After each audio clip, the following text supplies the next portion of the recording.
Добро пожаловать, ребят, всем на мой канал, новеньким, стареньким, кто подписывается и кто каким-то образом ставит лайк, оставляет коммент, подписывается, делится этим каналом. На самом деле я вам очень-очень благодарна, и также я благодарна всем тем, кто каким-то образом действительно положительно оценивает предоставленный мной контент. И что сказать, действительно, это очень-очень приятно, особенно когда ты все делаешь сама, когда наработанные знания, тебе их нужно сфокусировать, да, как и быть режиссером, и быть сценаристом, и быть монтажером, вот, и все делать, в общем, самой. Вот поэтому для этого нужно время, и на самом деле поэтому и видео не совсем, скажем так, выходит часто, плюс будучи человеком, который хочет предельно и максимально, да, вот эти пазлики сложить в какую-то картину, учитывая свой личный опыт разностороннего характера, ну и, соответственно, да, изучая тоже все равно какую-то тему, которую я пытаюсь вам, да, предложить, этот перфекционизм, скажем так, он заставляет меня, опять-таки, сфокусировать свое внимание, отсюда же, да, то есть нечастый выпуск видео. Но на самом деле у меня по плану очень много интересных тем, которые я все равно буду выпускать, и если вы будете с нетерпением их ждать, а для меня это очень важно и приятно на самом деле, когда это все оценивается, то я думаю, что вы найдете очень много полезного и интересного на моем канале. Ну, а касаемо сегодняшнего нашего с вами видео, нашей темы, мы сегодня будем с вами говорить о хрониках Акаши, о периоде, который нас с вами ждет, он очень важный, и я очень хотела успеть сделать это видео именно до этого периода, потому что там вы можете найти очень много подсказок для себя, много объяснений и возможности помочь, да, самим себе. Так вот, у нас с вами период с 21 сентября по 1 декабря. Почему я говорю декабрь? По 1 октября у нас с вами открытие хроник Акаши. Что такое хроники Акаши? Естественно, мы с вами обсудим. Для чего вообще открываются эти дни, да, вот эти врата? Почему именно в этот период у нас, да, такие важные открытия? И на самом деле, как использовать во благо данный период? Все это мы с вами обсудим, я попытаюсь раскрыть эту тему.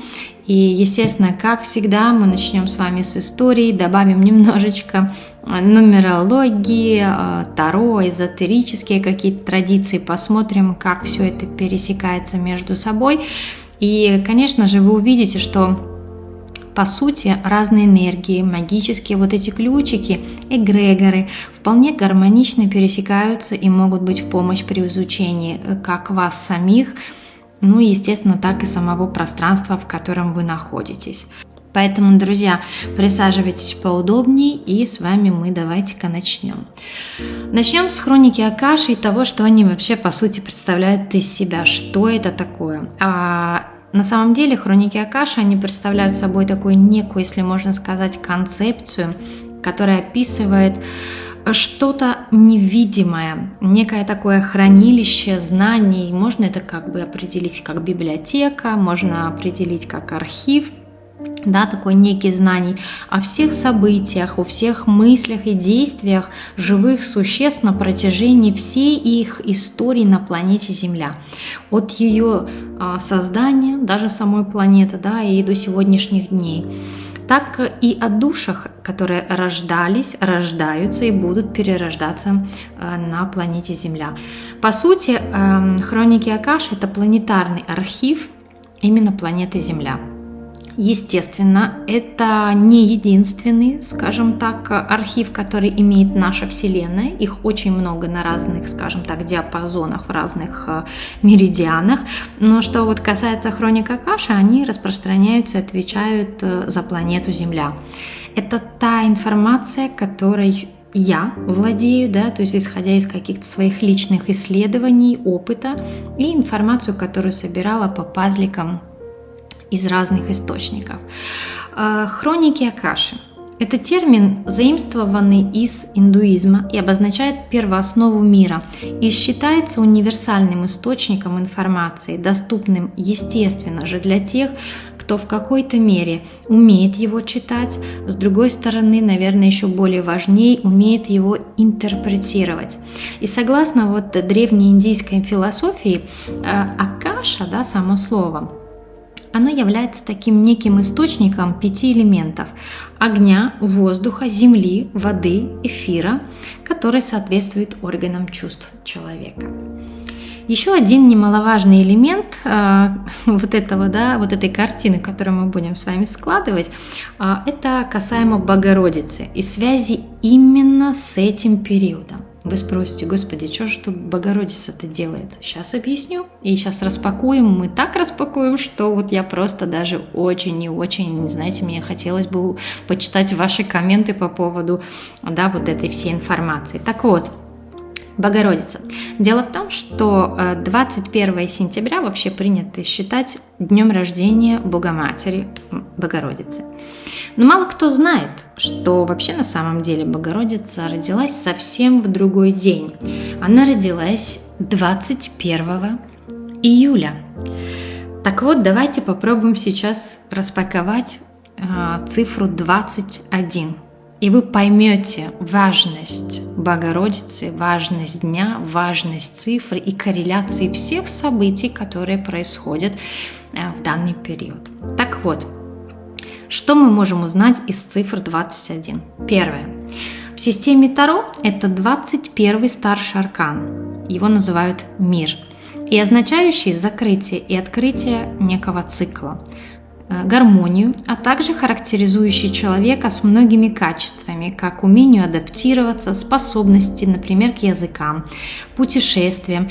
И такие люди могут являться в прямом смысле слова некими проводниками. В общем, человек, пришедший в этот мир из другого, и является, по сути, старой душой, потому что в ней накоплены все, скажем так, 21 аркан. Есть какие-то многие перевоплощения, соответственно, душа несет в себе определенную, скажем так, определенный опыт, наработанные профили. Второе. Аркан, эта карта, 21 аркан, она еще совмещает все 5 элементов, то есть 4 стороны света, 4 сезона. Тут у нас есть с вами связь с 3 животными и как 4-й элемент поддержка ангелов. Я думаю, если вы сейчас будете смотреть картинки, либо же сами изучаете Таро, то можете это увидеть. Поэтому здесь уже можно каким-то образом понять, идентифицировать и подтвердить себе важность этого воплощения по 21 аркану и по номеру 21. Третье. В сефиротической традиции, если мы рассмотрим, 21 аркан соотносится с нижним треугольником древа Сефирот, в котором как раз находятся каналы 3 базовых мировых религий. В данном случае 21 – это христианство, и можно, конечно, католицизм, туда, скажем так, не всунуть, не впихнуть, скажем так, они явно не слишком отличаются, если сопоставлять христианство и, например, мусульманство. То есть там 2 разных энергии. Так вот, 21-й это у нас более к христианству. И по сути, нижний треугольник у нас относится с вами к этим базовым понятиям человека, эти первые шаги в развитии эволюции человека, которые он по сути сталкивается через религию со своей духовностью, с познанием этого мира во всех ее проявлениях. И тут, если еще по каббалистическому сложению сложить 2 плюс 1, мы получаем с вами троечку. Троечка в старших арканах – это у нас императрица. И эта карта тоже, она является как неким 5-м элементом, включающих в себя 4 ипостаси королев, отображающиеся как раз в императрице.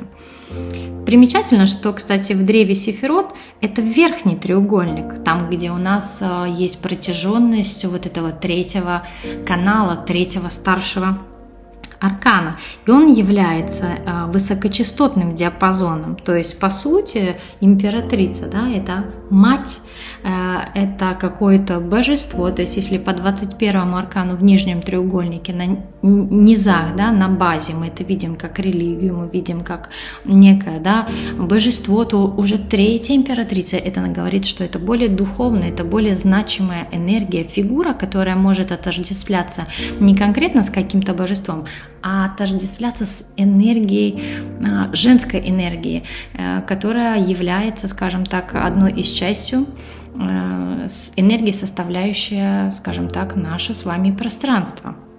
Поэтому здесь очень интересно идут корреляции, и я думаю, что уже, да, немножечко вам стало интересно. Ну, продолжаем. Так вот, 4.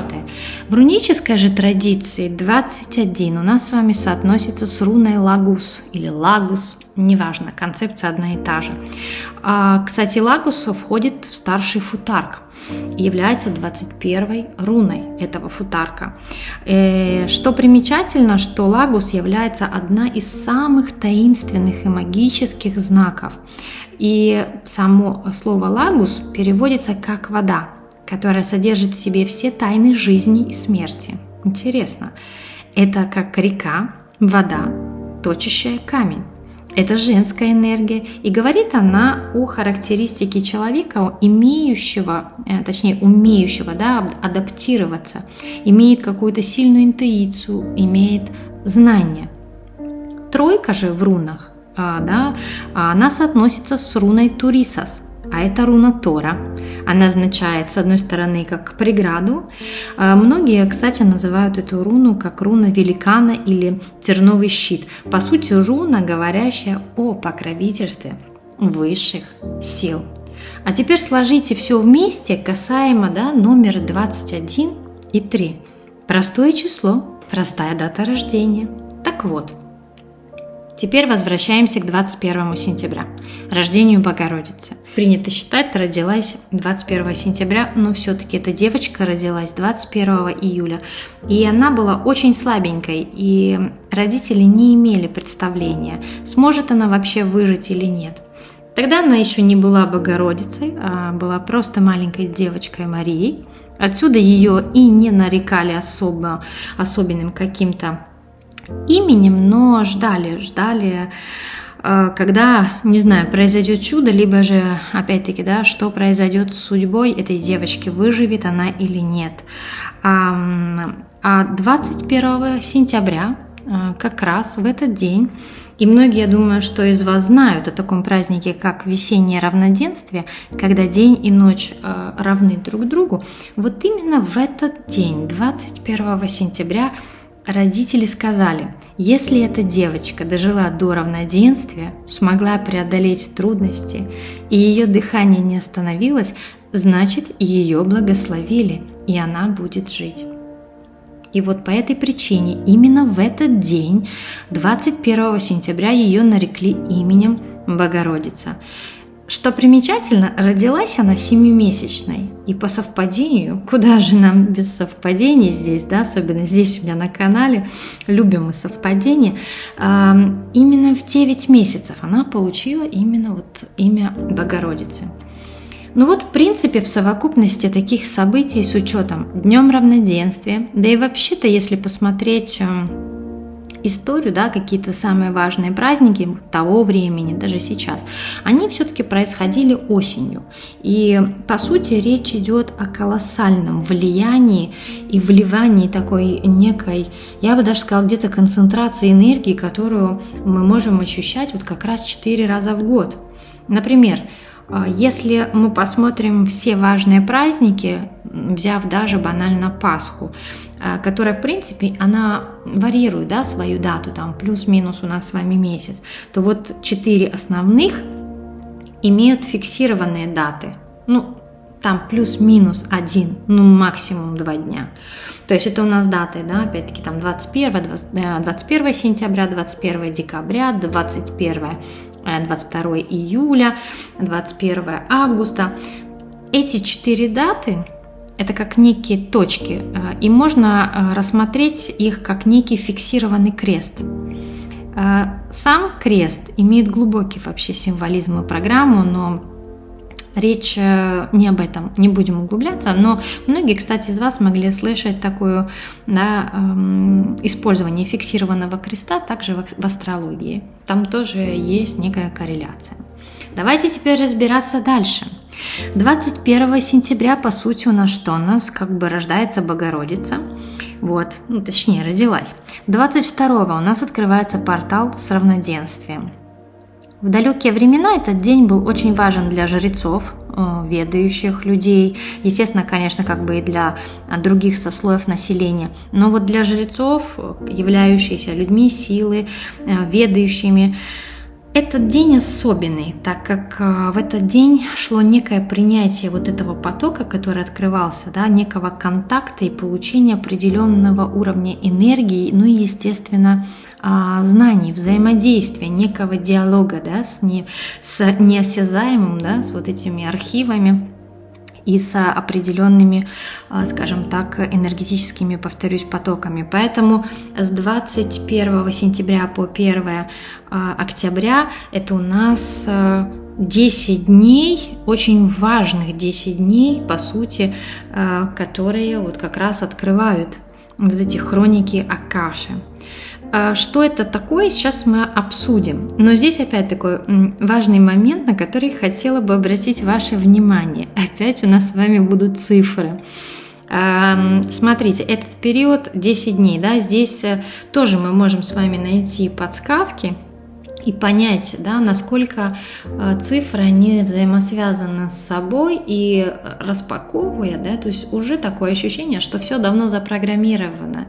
И понимая вот эти механизмы, да, можно понимать, насколько это все тонко связано такими ниточками, и оно может влиять на нас. И вот эти подсказки, которые каждый раз, да, человек, он просит, да, что-то у Вселенной, какие-то есть желания. Но вот что говорила изначально, не все, к сожалению, могут это заметить. А это все прописано вот в таких маленьких вещах, через маленькие и фундаментальные источники, разные источники, которые вот в данный момент, да, я пытаюсь вам показать, учитывая систему Таро, учитывая нумерологию, учитывая, да, руническую традицию, сифиротическую традицию. Так вот, что у нас здесь по десятке? 10 дней, и, как я уже сказала, будет колоссальная энергия, но с ней тоже нужно будет осторожно быть. Сейчас поясню, почему. И если рассматривать десятку с точки зрения карт, да, Таро, возьмем Таро, все-таки, если мы тоже с вами углубимся, кто-то мне скажет, ну зачем мне вот эти карты Таро, да, зачем на самом деле мне вот эта система? Дело в том, что карты Таро, они вообще идут с Древней Греции, там прописаны определенные глифы, определенные алгоритмы, и там карты, конечно же, Таро не использовали, как сейчас, да, там кошечки, собачки, я не знаю, да, какие-то картинки, которые работают, ну, скажем так, больше с астральными какими-то вещами. Если брать уже систему Таро и прописи глифов с точки зрения египетской, да, не то что традиция того, что закладывали жрецы Древнего Египта, то карты Таро, их система, она совсем считывается по-другому, и она фундаментальна. Это как талмуды, это как книги, это больше, чем может показаться. Поэтому смотрим. Десятка с точки зрения карт. Десятка – это у нас старший аркан, колесо фортуны. И в классике его можно, если вкратце, обозначить как карту фортуны и удачи. Но колесо крутится, и от фортуны, как говорится, шаг подать и до неудачи. Также десятка у нас состоит из единички и нуля. Единица – это у нас старший аркан маг. Что из себя представляет данная карта, как и, собственно говоря, да, вот энергия. Это, по сути, человек, управляющий 4 стихиями, владеющий многими ресурсами, умеющий каким-то образом использовать свой потенциал разнонаправленности, какой-то флексибельности, да, какой-то своей силы. И он может влиять на разные вещи, на разные объекты, субъекты, но может и манипулировать в негативном своем проявлении. Так вот, теперь смотрите, как простые цифры коррелируют. 1 – это маг, 0 – это круг, цикл, цикличность, закольцовка. В сумме это десятка, колесо. Поэтому почему я на это хочу акцентировать внимание?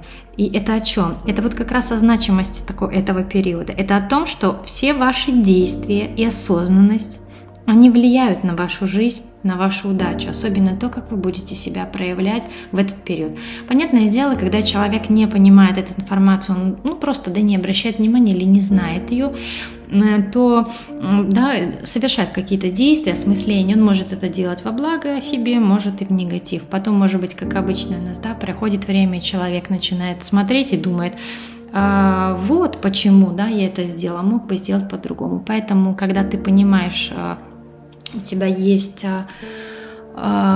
ты поглощаешь знания как пищу, соответственно, имеешь знания, понимаешь, как, где соломку подстелить, как что-то скорректировать. Как правильно, использовать этот период.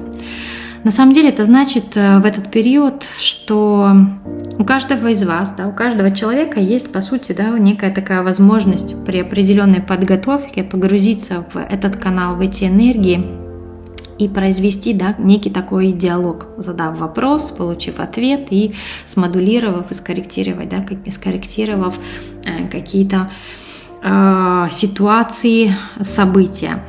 В этот период также у вас есть возможность поработать с вашими ошибками, кармическими какими-то моментами, накопившимися именно за целый год, и, естественно, проанализировать их. Понятное дело, что списать все грехи, было бы чрезмерно так прям как действительно фортуна, но все же это возможность поработать и проработать какие-то моменты. Для этого существуют разные методы, что можно, конечно, сделать самим, не будучи практиком, но уже, конечно, более глубокие практики стоит делать под пристальным руководством знающих. Почему? Вы просто представьте, как погрузиться сознанием в измерение, в котором переплетаются разные потоки. Измерения, к которым не все, собственно говоря, готовы сознанием.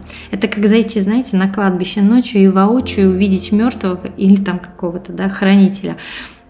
Это еще, конечно, полбеды, но вот что касается в хрониках Акаши, а мы все-таки взлетаем наверх, то в хрониках Акаши можно зайти в этот портал, открыть дверь, не используя ключик, потому что дверь открыта, и, конечно же, всем хочется изменить свою жизнь, и понятно, если дверь открыта, значит, это же можно войти, Только вот проблема здесь в том, что при выходе-то дверь нужно обязательно закрыть, и закрывать нужно ключиком. Если у тебя этого ключика нет, или это не тот ключик, тогда здесь как раз и могут возникнуть проблемы. Тогда колесо будет вверх тормашками, и, следственно, могут быть какие-то, опять-таки, дисбалансы на уровне сознания, полная расфокусировка сознания, то есть, опять-таки, медитации бывают разных планов, но, опять-таки, в зависимости с медитациями, с чем вы работаете, есть разные уровни, и опять-таки, миры, которые мы не видим, их нужно изучать, к ним нужно быть в первую очередь даже очень готовы. То есть о чем это? Если не понимаешь, как что-то работает, то максимум нужно обратиться к кому-то, кто это знает, кто поможет, или тогда вообще не стоит лезть. Легко, конечно, взять с интернета бесплатно какой-то, ребята, ритуал, практику, даже те ставы, и производить какие-то серьезные работы. Но в жизни все мы прекрасно знаем, что нужно платить. Бесплатный только сыр в мышеловке. Потому что если вы не платите, вы будете расплачиваться. Но тут уже, естественно, выбор каждого. Поэтому будьте бдительны. То, что вы находите в интернете за бесплатно, за просто так, это не говорит, что люди, которые это выставляют, делают намеренно. Иногда они сами могут не осознавать. Иногда самый банальный какой-то ритуал, который вам даже не объяснили, вы просто нашли его, может обернуться совсем, вам может он лично не подойти, поэтому будьте, пожалуйста, бдительны и осторожны. Так что же, давайте к самому интересному и полезному, так что же можно сделать и может сделать каждый из вас? А тут все легко и просто на самом деле. Вроде как и легко, вроде бы и не совсем, тут уже каждому решать. Дело в том, что в этот период вы можете просто переосмыслить вашу жизнь за год. Вот с 1 сентября прошлого года, да, и по этот день. То есть разберитесь, что вас угнетает, где вы неправильно поступили, что не сделали, кому сделали больно, кого обманули, прокляли, сделали, да, может быть, там какую-то пакость, либо же наоборот, да, усомнились в ком-то или в себе, что, по сути, вас отягощает. И попробуйте написать это все на листочке в течение 10 дней, вы можете с этим работать и потом проанализировать, да, вот эти все моменты, которые вы прописываете. И кажется банально, кажется просто, и кажется, да, что это лучше, да, пойти помедитировать. На самом деле это тоже огромная, колоссальная работа для того, чтобы, знаете, зайти в себя, почувствовать блоки, определить, что мне мешает, где я прав, а где не прав, и, соответственно, это меня может в какой-то степени отягощать. Это тоже очень серьезно, и, знаете, не так это все легко. Поэтому вы попробуйте написать, проанализировать и вообще даже в буквальном смысле попросите прощения у самих себя. Вот просто у самих себя. Простите самих себя. Это можно делать, повторюсь, в течение 10 дней, и у вас есть возможность исправить некоторые моменты, которые как внутренне, да, опять-таки, внутренние ваши проработки, внутренняя ваша работа, она влияет непосредственно на внешние обстоятельства. Ну и, естественно, конечно, работа с внешними обстоятельствами, с тем, что вас удручает, где у вас есть какие-то моменты, которые бы вы хотели переделать, либо же опять, да, изменить в лучшую сторону, то это уже тоже зависит от каждого из вас. Потому что, по сути, ваши мысли, ментальные блоки и внутренние – это только ваши. И не обращая внимания на них, вы все же в какой-то мере перекладываете, вы их транслируете на других и в социум, на людей, которым вы можете, например, посылать эту энергию в виде злобы, агрессии, связанных с личными какими-то вашими непроработками. Часто это просто даже скрытое неудовлетворение своей жизнью, самим собой, своим телом, своими отношениями. Может быть, очень много факторов. Если вы понимаете, что, конечно, есть более глубокие какие-то у вас засоры, тогда в этот период, знаете, либо не делайте сами того, в чем не уверены, потому что можно навредить себе, повторюсь, да, предполагая даже добро. Лучше обратитесь к тем, кто с этим работает. Это могут быть психологи, это может быть какой-то практик или человек, который вызывает у вас доверие, который вам может помочь, то есть решить, да, какую-то проблему. Работа над собой, любовь к себе и уважение к другим – это все-таки возможность укрепить тоненькую вот эту ниточку, которая может работать, знаете, по принципу всем известной, рвется там, где тонко. Если отношения рвутся, либо порвались, если жизнь не ладится, значит, в них было не вложено достаточно того, чтобы сделать эту нитку, ну, допустим, крепкой, да. И это, конечно, может, повторюсь, проявляться во всем. Отсюда и важность, ребят, периода. С одной стороны, вроде бы как нам дают подарок, с другой же стороны, это важность того, какой цикл вы запускаете, потому что в этот момент вы запускаете запись, перезапись, и все ваши действия будут, они прописываться потом в хрониках Акаши на тонком плане в некой библиотеке планеты Земля. Повторюсь, хроники Акаши, да, это у нас что? Это подключение к энергоинформационному пространству. Там есть все о вас, там есть ваш слепок, там есть ваша прошлая жизнь, ваши предки, да? Ну и, собственно говоря, вообще прошлое, настоящее и вероятное будущее, одно из многих вариаций. Войти туда очень, повторюсь, легко. Точнее, не войти, а влететь. Только нужно понимать, с чем уже можете вылететь. Работать с такими потоками не у всех, к сожалению, либо, к счастью, есть дозвол. Да, там тоже своя такая некая иерархия. Не всех допускают, да, как и у нас в мирской жизни. Не везде войдешь. Где-то нужен допуск, где-то пропуск, да, а где-то там нужны какие-то дозволы, где-то чье-то слово, да, то есть опять-таки все принцип как, да, в скрижале, да, как вверху, так и внизу, в принципе не меняет сути.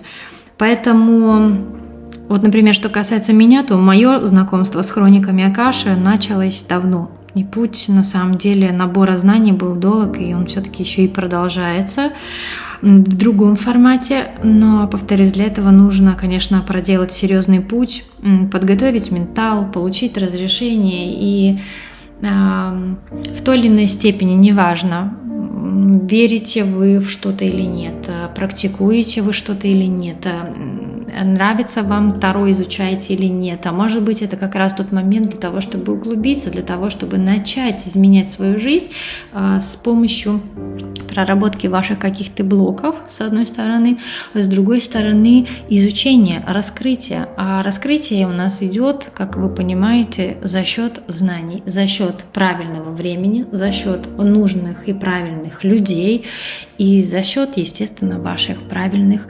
осознанных поступков. Потому что, да, жизнь, конечно, все хотят менять. И на самом деле это еще такая маленькая часть того, да, что принять решение поменять жизнь.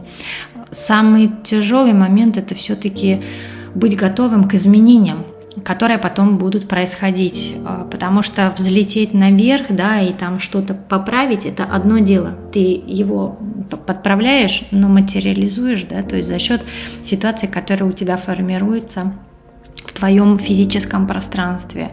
А это колоссальная работа и путь развития в той или иной мере, это как профессия. Поэтому, ребят, что я вам хочу сказать? Сегодня у нас немножко такое видео и познавательное, и с другой стороны, я хотела все-таки вам дать какие-то советы с тем, чем работаю, то, что знаю, а каждому из вас уже решать, как использовать этот период, как с ним работать.